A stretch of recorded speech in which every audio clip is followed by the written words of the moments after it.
J'aime, des fois, faire un parallélisme entre le naturel et le spirituel. La Bible nous dit que la nature ne vous enseigne-t-elle pas comment on peut avoir un feu naturel?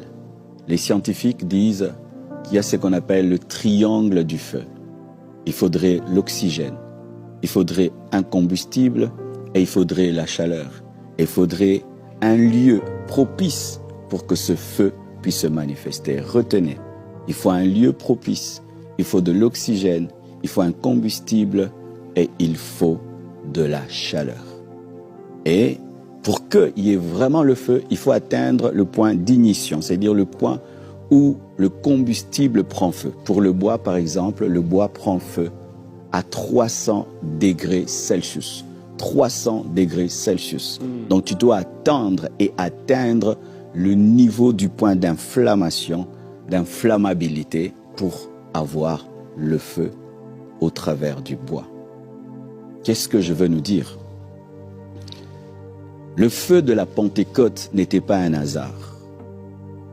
Le feu de la Pentecôte a respecté des principes spirituels pour être déclenché.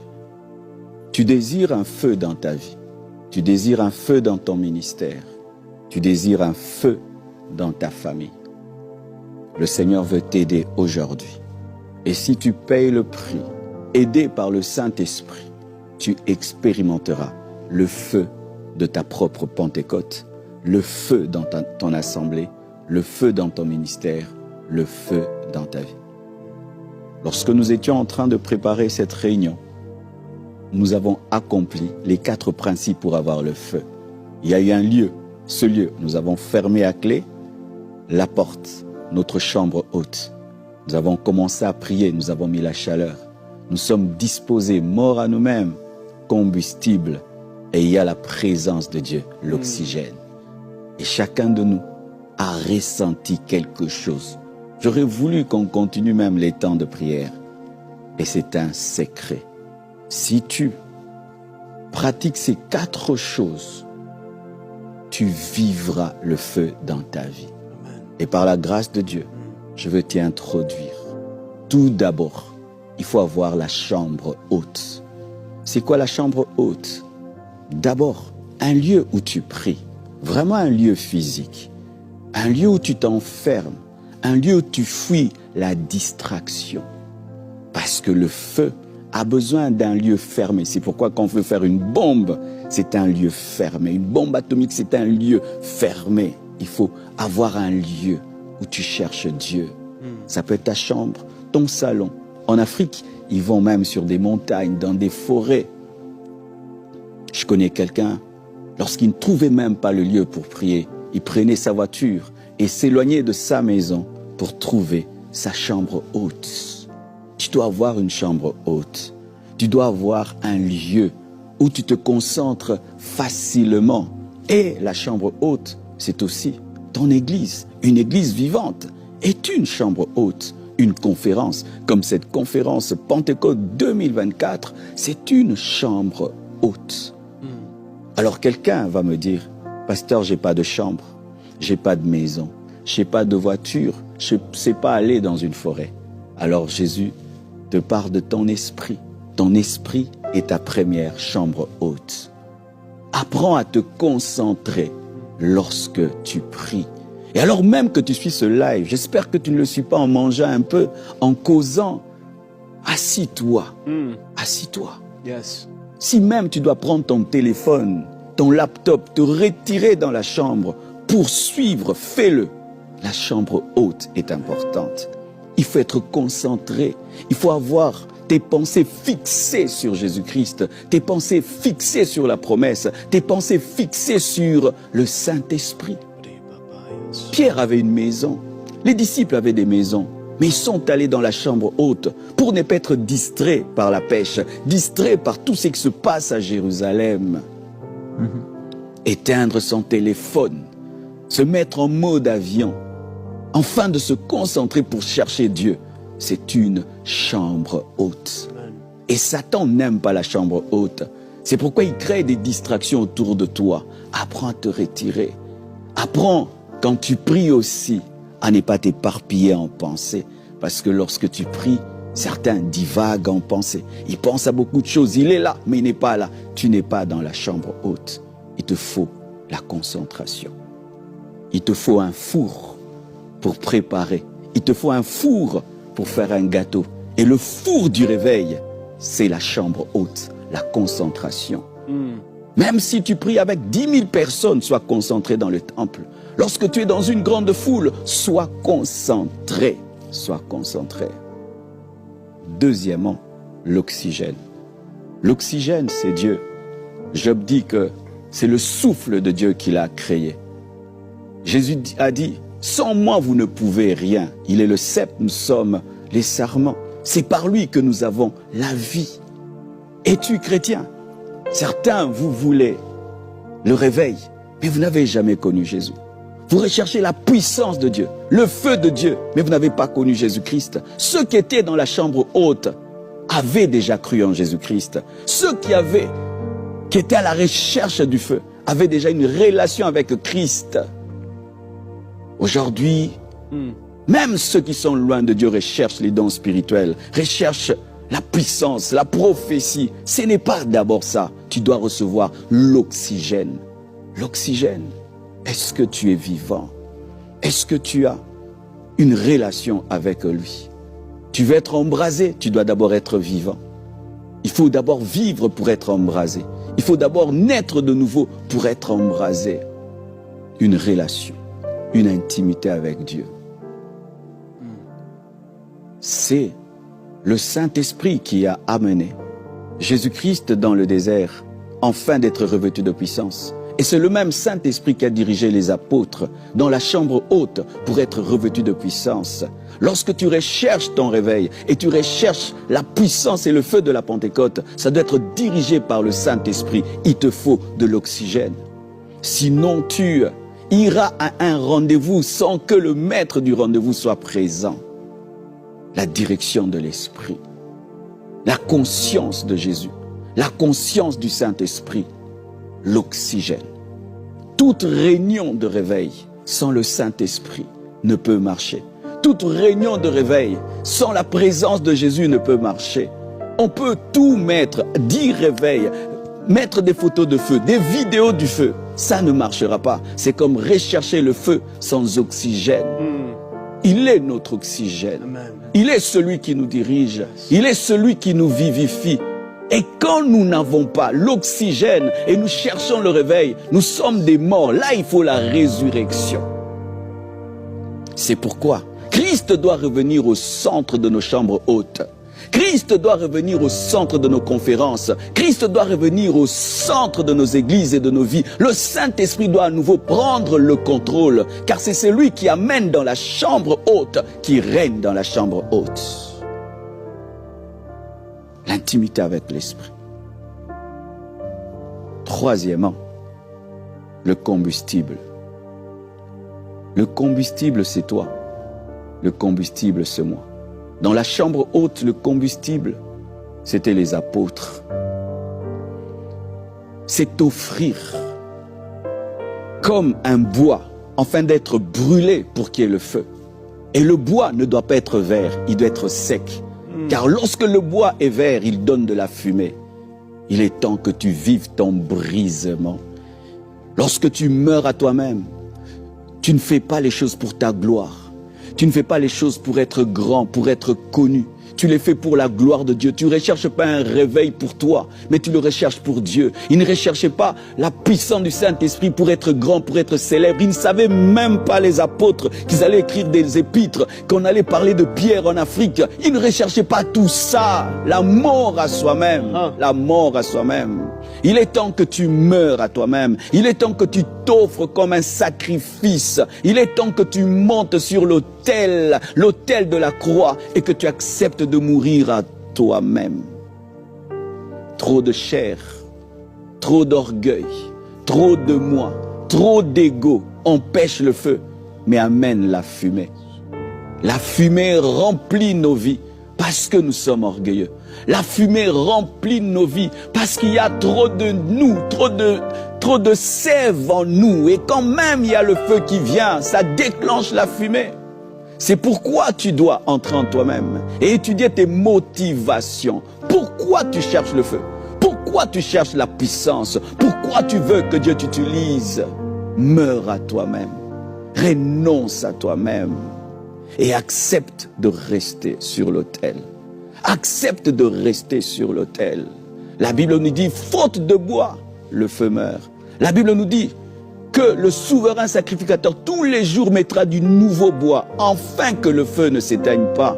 Lorsqu'il n'y a plus d'hommes consacrés, d'hommes sacrifiés, le feu du réveil meurt. Lorsque l'orgueil remplit nos cœurs, le feu du réveil meurt. C'est pourquoi les gens jeûnent, ils prient, c'est bien tout cela. Mais quel est le niveau de ton renoncement à toi-même? Quel est le niveau de ta crucifixion? Tu veux qu'il y ait du feu, mais quelle est la qualité de ce bois? Quelle est la qualité de ce bois?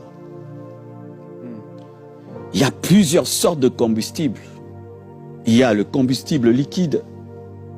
Il y a le combustible solide, mais il y a aussi un autre combustible qui est gazeux. Lorsque tu atteins un haut niveau de brisement, tu deviens gazeux. Tu deviens un homme spirituel, tu deviens un homme vent. Ce n'est plus toi qui vis, c'est Christ qui vit en toi. C'est pourquoi nous sommes étonnés. Comment Dieu a utilisé Paul de cette manière? Comment Dieu a utilisé Philippe? Comment ils étaient morts à eux-mêmes, morts à eux-mêmes, morts à eux-mêmes. Il est temps que tu meurs, il est temps que tu meurs, il est temps que tu t'offres, il est temps que tu t'offres et que tu renonces à tes propres plans. Ils avaient des projets, mais lorsqu'ils étaient dans la chambre haute, ils ont mis de côté leurs projets. Leur rêve, c'était Jésus, c'était l'Esprit, c'était l'Esprit. Et quatrièmement, il faut la chaleur. La Bible dit que la prière fervente du juste a une grande efficacité. Ils sont allés dans la chambre haute afin de persévérer dans la prière. Pas pour prier, afin de persévérer dans la prière. Lorsqu'une femme prépare un plat, des fois elle attend 30 minutes pour que ça mijote. Des fois 1 heure, des fois 2 heures, des fois 3 heures certains plats. Le haricot, ça prend du temps. Et des fois, tu es pressé dans sa présence quand tu pries. C'est vrai, Dieu exauce toutes les prières. Mais des fois, il faut tarir dans sa présence. Il faut rester là, prier, avoir soif, avoir faim. La chaleur, c'est la soif. C'est le désir ardent. C'est la passion. Où tu ne fais pas des prières qui viennent de ta tête, mais qui viennent de ton cœur. Où tu pries avec amour, tu n'es pas puni, mais tu aimes sa présence. Où tu ne pries pas parce que tu dois prier, mais parce que c'est une passion pour toi. Où tu pries, et c'est pas tout le temps tu regardes, mais à quelle heure je finis? Ça ne marche pas comme ça. La relation avec Dieu, c'est un mariage. C'est un mariage, c'est un mariage, c'est un mariage. Il faut de la passion, il faut de la soif, il faut un désir ardent. Le Saint-Esprit s'est manifesté dans la chambre haute parce qu'on le désirait ardemment. Si on ne le désirait pas ardemment, il n'allait pas venir. C'est un Seigneur. C'est un Seigneur. Il ne viendra pas lorsque les prières sont froides. Il ne se manifestera pas lorsqu'on prie par religion. Il ne se manifestera pas parce que on fait quand même, c'est la Pentecôte, on parle un peu de l'esprit. Non! Non! Il lit dans le cœur le désir ardent, la soif. C'est pourquoi si tu dois pleurer quand tu pries, pleure. Si tu dois crier, crie. Si tu dois agoniser, agonise. Si tu dois t'agenouiller, agenouille-toi. Si tu dois te prosterner, prosterne-toi. Mais paye le prix de la chaleur, de la chaleur. Et tout d'un coup, le feu s'est allumé. Le feu est descendu dans la chambre haute. Ils ont été embrasés. Tous avaient reçu le feu, car tous étaient dans la même soif, dans la même passion. Oh, mes frères, Dieu n'aime pas Pierre plus que moi. Dieu n'aime pas Pierre plus que toi. Dieu n'aime pas ceux qui étaient dans la chambre haute plus que nous. Si nous payons le prix qu'ils ont payé, nous aurons les mêmes résultats. Et surtout en ce temps de la fin, Je crois que Dieu est disposé à faire plus que ce qu'il a fait dans la chambre haute, car nous sommes l'église finitive. Si l'église primitive a reçu ce revêtement, l'église finitive doit recevoir davantage, car notre combat est plus grand, notre mission est plus grande. Arrêtons de dire, waouh, c'est extraordinaire pour eux. Cette histoire a été écrite pour qu'elle soit reproduite. Cette histoire est écrite afin de déclencher en nous la soif, afin de nous défier et de nous dire des hommes ordinaires, des pêcheurs de poissons ont aimé Dieu et cherché Dieu au point où il leur a donné la puissance de l'esprit. Et ils se mirent à parler en d'autres langues. Et de sorte même qu'une foule s'est amassée à la porte. Et Pierre sort, embrasé par le feu du Saint-Esprit. Lui qui avait peur des femmes, lui qui a régné Jésus devant les femmes, a prêché la parole devant des hommes. Et 3000 se sont convertis. Il est temps que tu vives ton réveil, afin d'embraser le monde, afin d'embraser ta famille, d'embraser les extrémités de la terre, afin d'engendrer une moisson pour Dieu. Il y a plus de 3000 personnes qui doivent être sauvées au travers de toi. Des millions et des millions et des millions attendent ton réveil, car seul un réveillé peut réveiller les autres. Seul un vivant peut communiquer la vie. Seul un réveillé peut réveiller les autres. Seul un embrasé peut embraser les autres. Et tu dois recevoir le feu afin d'embraser les autres. Tu dois recevoir. Il y a un peuple qui t'attend. Il y a une nation qui t'attend. Il y a une famille qui t'attend. Imaginez que ces hommes soient venus à Jérusalem pour la Pentecôte et que les disciples n'aient pas reçu le feu. Ils allaient attendre une année, la prochaine fête. Et pendant une année, combien allaient mourir? Combien allaient se perdre? Lorsque tu tardes d'entrer dans ta vraie dimension, tu fais tarder la dimension des autres. Lorsque tu tardes d'entrer dans ta vraie destinée, tu fais tarder la destinée des autres. Lorsque tu tardes d'être embrasé, tu empêches aux autres de manger. Une nourriture qui tarde d'être cuite empêche d'être mangée. Et certains meurent de faim parce que c'est pas cuit. Reste sur l'autel jusqu'à ce que.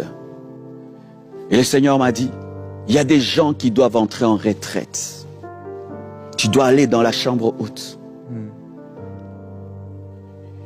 Un temps, j'entendais l'Esprit de Dieu me dire, Marcelo, retire-toi 40 jours dans ton bureau, seul. J'ai dit non, je dois. Je faisais des jeûnes avec ma famille, avec l'église. Je sortais, je prêchais. Tu m'as dit, tu feras un jeûne. Cette fois-ci, tu ne sortiras pas. Tu t'enfermeras dans ton bureau pendant 40 jours. J'ai dit, Dieu, est-ce que c'est toi? Est-ce que ma femme va accepter? Dieu m'a dit, tu vas lui parler. Je l'ai déjà préparé, elle va accepter. J'ai dit, Blanche. Et je voulais même qu'elle dise, non. C'est quand tu ne veux pas obéir à Dieu. J'ai dit, Dieu m'a dit de me retirer. J'ai résisté à ça pendant longtemps. Je dois me retirer. 40 jours dans mon bureau. Elle a dit oui. Vas-y. Je suis allé. J'ai prié toutes les prières que je connais. J'ai tout dit à Dieu. Et puis des prophéties m'ont été données. C'était comme un fou. Tous les murs du bureau étaient remplis de prophéties. J'écrivais tout ce que Dieu me disait. C'était en 1900. En 2016, je crois.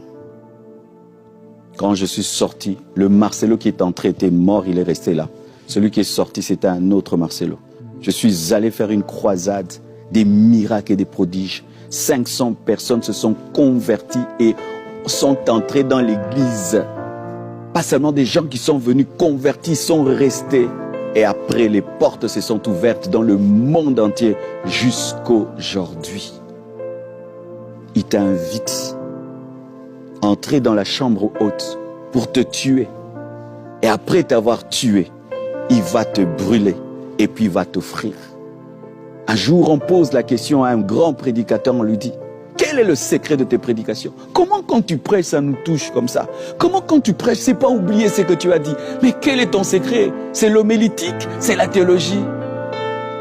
Il dit, lorsque je prêche, je monte sur l'autel et je m'immole. Et tout ce que vous entendez, ce n'est que le cri d'un immolé. Peux-tu oublier le cri d'un homme qui est en train de s'immoler? Tu ne l'oublieras pas. C'est pourquoi vous n'oubliez pas mes prédications. Parce que l'homme qui vous prêche est un homme en feu. C'est un homme qui est en train de mourir et de se donner à Dieu et qui crie. Il est temps que tu meurs. Et il est temps que tu brûles, afin d'être donné au monde. Et je t'assure, si tu le fais, tu vivras un nouveau toi. Parce que celui qui est là n'est pas le vrai toi. Une pâte de farine et autre avant d'entrer dans le four. Et toi, il y a une destinée qui t'attend. Mais paye le prix de la soif. Que Dieu te bénisse et qui te permette d'entrer dans cette dimension de soif. Vis ton propre réveil. Au nom de Jésus. Amen.